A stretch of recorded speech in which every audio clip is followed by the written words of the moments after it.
Tok lang hendong khai amoy arbu isya khai perthelo paprang tu nangji puluti kicingsi tok lang ana tu paprang tu vet nangji lason thopsi tok lang ana tu am si jing tu du nangji lang lapen paprang du nangji lang ku matha pangsi KSA wathat lang so bram chatum pen patir pi pangsi pini aru sirke pani samson sining ti college chalong HS lapen HSLC ki un ta automapan kar cho jane tempon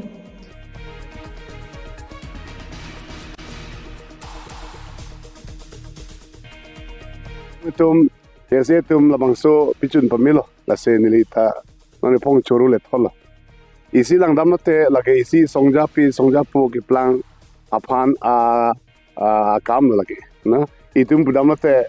itum the merme ting mir tum aphan songja pu ki plang ki chan ki me ti aphan isi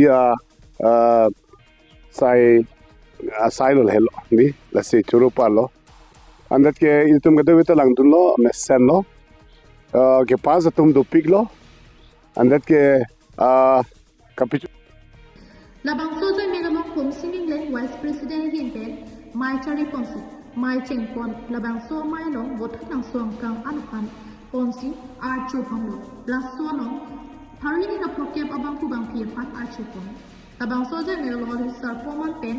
Sri Gojen Crow, President of Wathadangso, KCS, Wathadangso, John Alangli, Nachitongdu, Lapen Joseph Teron, Father of Don Bosco School, Wathadangso,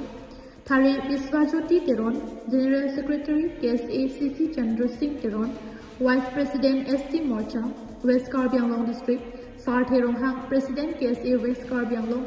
Prek Alangli Tumpen, Cheglok, Penang Ar, Songalong, Klem Damrapet, Kithigidiatum, Chitongdu, Inti. Jai mek keman kono da Samson Singh College Wathadang so lo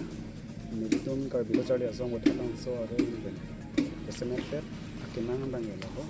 militum update along the khaching thur nangji polotang te tok lang dai kenang so lasi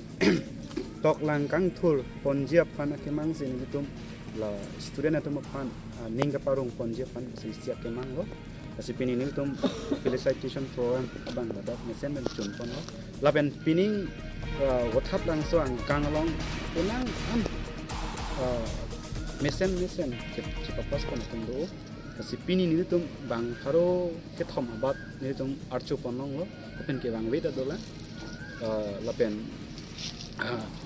ke bang dola the semet pet tum aphai ke long ate News report KTV News